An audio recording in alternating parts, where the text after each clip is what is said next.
മുഖ്യമന്ത്രിക്ക് കെ മാണിയുടെ അന്ത്യശാസനം. വ്യാഴാഴ്ചയ്ക്ക് മുൻപ് പി.സി. ജോർജിനെ ചീഫ് വിപ്പ് സ്ഥാനത്ത് നിന്ന് മാറ്റിയില്ലെങ്കിൽ ശക്തമായ നടപടിയെടുക്കുമെന്ന് കെ മാണി. കേരള കോൺഗ്രസ് സർക്കുലറായും പി.സി. ജോർജിനെ UDF-ൽ വേണ്ടെന്നും മാണി വ്യക്തമാക്കി. അതേസമയം മാണി കടുത്ത നിലപാട് സ്വീകരിച്ച സാഹചര്യത്തിൽ ജോർജിനെ മാറ്റാനാണ് കോൺഗ്രസിന്റെ ധാരണ. പി.സി. ജോർജിനെതിരായ നടപടി UDF നേതൃത്വം വൈകിപ്പിക്കുന്നതിൽ മാണി അസംതൃപ്തനാണ്. പാലായിലെ പരിപാടികൾ റദ്ദാക്കി തിരുവനന്തപുരത്ത് തുടരുന്ന മാണി നടപടി അടിയന്തരമായി വേണമെന്ന ആവശ്യമുന്നയിച്ചു. വിദേശയാത്ര കഴിഞ്ഞ് മുഖ്യമന്ത്രി തിരിച്ചെത്തുന്ന വ്യാഴാഴ്ച തന്നെ ജോർജിനെതിരെ നടപടി വേണമെന്നാണ് മാണിയുടെ ആവശ്യം. ചീഫ് വിപ്പ് സ്ഥാനത്ത് നിന്ന് മാറ്റുന്നതിൽ കൂടുതൽ ചർച്ചകൾ ആവശ്യമില്ല. പാർട്ടി എടുത്ത തീരുമാനം ആദ്യം അംഗീകരിക്കണം. കേരള കോൺഗ്രസ് സെക്യുലർ പുനരുജ്ജീവിപ്പിച്ച് ജോർജിനെ നിലനിർത്താനുള്ള UDF നേതൃത്വത്തിന്റെ ശ്രമത്തെയും മാണി അംഗീകരിക്കുന്നില്ല. പാർട്ടി വൈസ് ചെയർമാനെ പുതിയ പാർട്ടി രൂപീകരിക്കാൻ അനുവദിക്കില്ല. മാണി കടുത്ത നിലപാട് സ്വീകരിച്ചാൽ ചീഫ് വിപ്പ് സ്ഥാനത്ത് നിന്ന് മാറ്റാമെന്ന പൊതുധാരണയാണ് കോൺഗ്രസിലുള്ളത്. വിപ്പ് സ്ഥാനത്ത് നിന്ന് മാറ്റിയാലും ജോർജ് UDF-ൽ തുടരുന്നതിന് സാഹചര്യമൊരുക്കുന്നതിനായിരിക്കും ഇനിയുള്ള ചർച്ചകൾ. News bureau, Thiruvananthapuram.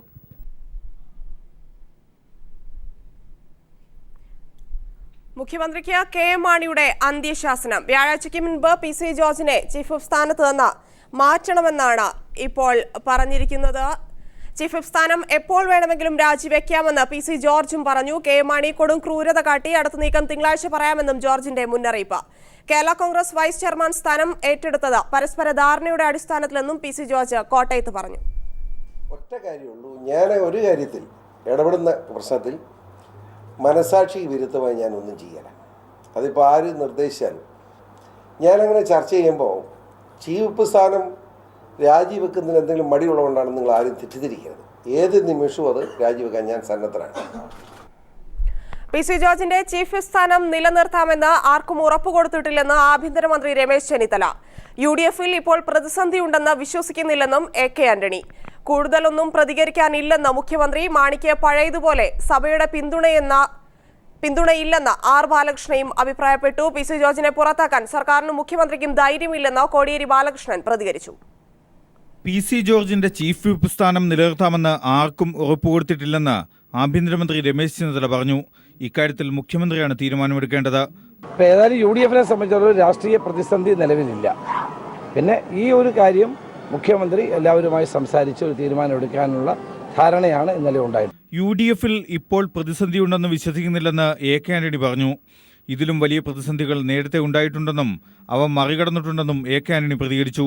നമ്മുടെ മുഖ്യമന്ത്രിക്കും UDF-നും ഇത് കൈകാര്യം ചെയ്യാനുള്ള എല്ലാ തരത്തിലുള്ള കഴിവുകളുണ്ട്.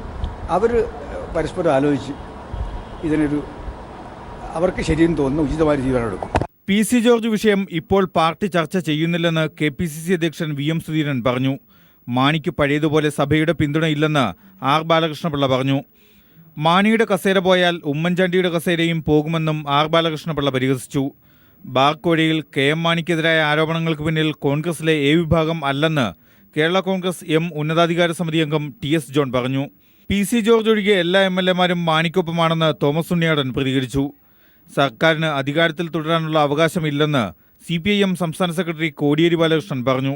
പി.സി. ജോർജിനെ പുറത്താക്കാൻ സർക്കാരിനും മുഖ്യമന്ത്രിക്കും ധൈര്യമില്ലെന്നും കോടിയേരി ബാലകൃഷ്ണൻ കണ്ണൂരിൽ പ്രതികരിച്ചു. പി.സി. ജോർജിനെ തൊടാനുള്ള ധൈര്യം കേരളത്തിലെ UDF-നില്ല. ഒരു MLA വെല്ലുവിളിച്ചാൽ അതിൻ്റെ മുമ്പിൽ വിറങ്ങലിച്ച് നിൽക്കുന്നൊരു ഗവൺമെൻറ്റാണ് ഈ സംസ്ഥാനത്തിന് അധികാരത്തിലുള്ള UDF-ൻ്റെ ഗവൺമെൻറ്. ഇതിൻ്റെ ഫലമായി ഒരു ദുർബലമായ ഗവൺമെൻറ്റാണ് ഈ കേരളം ഭരിക്കുന്നത് വന്നതോടുകൂടി ഒരു ഭരണസ്തംഭനം സംസ്ഥാനത്തുണ്ടായിരിക്കുകയാണ്. News desk. മുഖ്യമന്ത്രിക്കെതിരെ പ്രതിഷേധിച്ചതിന് NCP സംസ്ഥാന പ്രസിഡന്റ് ഉഴവൂർ വിജയനെ അറസ്റ്റ് ചെയ്തു. നിയമസഭയിൽ വനിതാ MLA-മാരെ കയ്യേറ്റം ചെയ്ത UDF MLA-മാർക്ക് പ്രതീകാത്മകമായി പുരസ്കാരം നൽകുന്ന പ്രതിഷേധ പരിപാടി കോട്ടയം തിരുനക്കരയിൽ ഉദ്ഘാടനം ചെയ്ത ശേഷം കോട്ടയം TBയിൽ എത്തിയപ്പോഴാണ് ഉഴവൂരിനെയും 20ഓളം പ്രവർത്തകരെയും കോട്ടയം വെസ്റ്റ് പോലീസ് അറസ്റ്റ് ചെയ്ത് കരുതൽ തടങ്കലിൽ വെച്ചത്. വെസ്റ്റ് സ്റ്റേഷനിലേക്ക് കൊണ്ടുപോയ NCP പ്രവർത്തകരെ 2 മണിക്കൂറോളം കരുതൽ തടങ്കലിൽ വെച്ച ശേഷമാണ് വിട്ടയച്ചത്. NCPയുടെ യോജന വിഭാഗമായ NYC-യുടെ നേതൃത്വത്തിലായിരുന്നു പ്രതിഷേധം. കേരള കോൺഗ്രസ് സർക്കുലർ രഹസ്യയോഗം കടുരുത്തിയിൽ ചേരുന്നു. 32 പേർ പങ്കെടുക്കുന്ന പി.സി. ജോർജിന്റെ സെക്യുലർ പാർട്ടി പുനരുജ്ജീവിപ്പിക്കാനാണ് രഹസ്യ യോഗമെന്നാണ് സൂചന. വിശദാംശങ്ങളുമായി TP പ്രശാന്ത് ചേരുന്നു. പ്രശാന്ത്, യോഗം ആരംഭിച്ച മറ്റു വിശദാംശങ്ങൾ എന്തൊക്കെയാണ്? ധന്യ, പ്രധാനമായിട്ടും ഇപ്പോൾ കേരള കോൺഗ്രസിന്റെ തട്ടകമായ കോട്ടയത്താണ് ഇപ്പോൾ സെക്കുലർ വിഭാഗത്തിന്റെ നേതൃത്വത്തിൽ ജില്ലയുടെ വിവിധ ഭാഗങ്ങളിൽ രഹസ്യ യോഗങ്ങൾ ചേർന്ന് വരുന്നത്. ഇപ്പോൾ കടുത്തുരുത്തി മണ്ഡലത്തിൽ 32ഓളം പേർ പങ്കെടുത്ത ഒരു യോഗം നടന്നു. ഇതിന് ഇപ്പോൾ കേരള കോൺഗ്രസ് എമ്മിന്റെ സ്റ്റേറ്റ് ജനറൽ സെക്രട്ടറി ആയിട്ടുള്ള തോമസ് കണ്ണന്തറ, അതുപോലെ ജില്ലാ സെക്രട്ടറി PV തോമസ്, നിയോജകമണ്ഡലം സെക്രട്ടറി മാത്യു കൊട്ടാരം തുടങ്ങിയവരാണ് ഇപ്പോൾ സെക്കുലർ വിഭാഗത്തിന്റെ യോഗങ്ങൾക്ക് ചുക്കാൻ പിടിക്കുന്നത്. പ്രധാനമായിട്ടും ഈ യോഗത്തിൽ 32 പേർ പങ്കെടുത്തവർ PC ജോർജിനെ പിന്തുണയ്ക്കുന്ന തരത്തിലുള്ള നിലപാടുകളാണ് സ്വീകരിച്ചിട്ടുള്ളത്. എന്തായാലും സെക്കുലർ വിഭാഗം പുനരുജ്ജീവിപ്പിക്കാനുള്ള ശ്രമങ്ങൾക്ക് ജില്ലയിൽ പലയിടങ്ങളിൽ നിന്നും വലിയ തോതിലുള്ള പിന്തുണ ലഭിക്കുന്നു എന്നാണ് ഇവർ അവകാശപ്പെടുന്നത്. TV പ്രശാന്താണ് വിശദാംശങ്ങൾ നൽകിയത്. കാലിക്കറ്റ് യൂണിവേഴ്സിറ്റി നിയമന കോഴ വിവാദത്തിൽ ഫിറോസ് കളീൽ പഞ്ചായത്ത് പ്രസിഡന്റ് സ്ഥാനം രാജിവെച്ചു. ലീഗ് അന്വേഷണ കമ്മീഷൻ ഫിറോസ് കുറ്റക്കാരനെന്ന് കണ്ടെത്തിയിരുന്നു. നിയമനത്തിന് ഫിറോസ് കോഴ ആവശ്യപ്പെട്ടെന്ന വാർത്ത പുറത്തു കൊണ്ടുവന്നത് പീപ്പിളാണ്. കാലിക്കറ്റ് യൂണിവേഴ്സിറ്റി അസിസ്റ്റന്റ് നിയമനത്തിനായി തേഞ്ഞിപ്പലം പഞ്ചായത്ത് പ്രസിഡന്റും മുസ്ലിം ലീഗ് നേതാവും VC-യുടെ അടുപ്പക്കാരനുമായ ഫിറോസ് കളീൽ 15 ലക്ഷം രൂപ കോഴ ആവശ്യപ്പെടുന്ന വാർത്ത ഒളിക്യാമറ ദൃശ്യങ്ങൾ സഹിതം ഈ മാസം 16-നാണ് പീപ്പിൾ TV പുറത്തുവിട്ടത്. പീപ്പിൾ വാർത്ത പുറത്തു വന്നതോടെ VC-ക്കെതിരെയും ഫിറോസിനെതിരെയും വലിയ പ്രതിഷേധമുയർന്നു. ഫിറോസിനെ മുസ്ലിം ലീഗിൽ നിന്നും സസ്പെൻഡ് ചെയ്തു. ഫിറോസിന്റെ രാജി ആവശ്യപ്പെട്ട് CPIM, കോൺഗ്രസ്, BJP ഉൾപ്പെടെയുള്ള രാഷ്ട്രീയ പാർട്ടികൾ തേഞ്ഞിപ്പലം പഞ്ചായത്ത് ഓഫീസ് ഉപരോധിച്ചിരുന്നു. മുസ്ലിം ലീഗിലെ ഒരു വിഭാഗവും ഫിറോസിനെതിരെ രംഗത്ത് വന്നു. മുസ്ലിം ലീഗ് ജില്ലാ കമ്മിറ്റി നിയമിച്ച അന്വേഷണ കമ്മീഷനും ഫിറോസ് കുറ്റക്കാരനാണെന്ന് കണ്ടെത്തി. പീപ്പിൾ വാർത്തയുടെ ദൃശ്യങ്ങൾ അന്വേഷണ കമ്മീഷൻ തെളിവായി സ്വീകരിച്ചിരുന്നു. കമ്മീഷൻ റിപ്പോർട്ട് ലീഗ് അധ്യക്ഷൻ പാണക്കാട് തങ്ങൾക്ക് കഴിഞ്ഞ ദിവസം സമർപ്പിച്ചു. ഫിറോസിനെ പഞ്ചായത്ത് പ്രസിഡന്റ് സ്ഥാനത്ത് നിന്ന് നീക്കണമെന്ന് പാണക്കാട് തങ്ങൾ ലീഗ് ജില്ലാ നേതൃത്വത്തോട് ആവശ്യപ്പെട്ടു. ഒടുവിൽ പിടിച്ചു നിൽക്കാനുള്ള എല്ലാ പഴുതുകളും അടഞ്ഞതോടെയാണ് ഫിറോസ് പഞ്ചായത്ത് പ്രസിഡന്റ് സ്ഥാനം രാജിവെച്ചത്. തന്നെ തകർക്കാൻ രാഷ്ട്രീയ ഗൂഢാലോചന നടന്നതായി രാജിക്ക് ശേഷം ഫിറോസ് മാധ്യമങ്ങളോട് പ്രതികരിച്ചു. ഫിറോസ് കളീലിന്റെ രാജിയോടെ കാലിക്കറ്റ് യൂണിവേഴ്സിറ്റി നിയമനക്കോഴ വിവാദം അവസാനിക്കുന്നില്ല. ഫിറോസിന്റെ പിറകിലുള്ള വൻ സ്രാവുകളെ കൂടി നിയമത്തിന് മുന്നിൽ കൊണ്ടുവരേണ്ടതുണ്ട്. കോഴിക്കോട് നിന്നും PV കുട്ടൻ. യമനിൽ സൗദിയുടെ നേതൃത്വത്തിലുള്ള ആക്രമണം തുടരുന്നു. ഹൂതി വിമതരുടെ വ്യോമയാന കേന്ദ്രം തകർത്തതായി സൗദി സൈന്യത്തിന്റെ വക്താവ്. അതേസമയം സൗദി അറേബ്യയുടെ വടക്ക് അതിർത്തിയിലേക്ക് ഹൂതി വിമതർ നീങ്ങിയതായും വിവരം ലഭിച്ചു. തങ്ങളുടെ 2 വിമാനങ്ങൾ വെടിവെച്ചതായും ഹൂതി വിമതരുടെ അവകാശവാദം അടിസ്ഥാനരഹിതമെന്നും സൗദി. നിർണായക കൊടുങ്കാറ്റെന്ന പേരിലാണ് സൗദി അറേബ്യ സഖ്യം ചേർന്ന് യമനിൽ നടത്തുന്ന ആക്രമണം തുടരുകയാണ്. ഇതേതരം ലക്ഷ്യം കണ്ടു എന്ന രീതിയിലാണ് സൗദി കൺട്രോൾ റൂം വക്താവ് ഇപ്പോൾ അറിയിച്ചിരിക്കുന്നത്. ഹൂതി വിമതർക്കെതിരെയുള്ള സൗദിയുടെ സഖ്യക്ഷണം ആദ്യ വ്യോമസേന ആക്രമണത്തെ കുറിച്ച് വിശദീകരിക്കുകയായിരുന്നു. ആദ്യ വ്യോമയാന ആക്രമണത്തിൽ ഏകദേശം 15 മിനിറ്റ് തന്നെ ഹൂതികളുടെ വ്യോമയാന കേന്ദ്രങ്ങൾ തകർത്തു.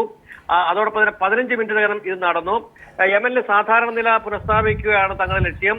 കരമാർഗമുള്ള ലക്ഷ്യത്തിന് ഇപ്പോൾ ഒരുക്കമല്ലെങ്കിലും അതും സജ്ജമായിട്ടുണ്ട്.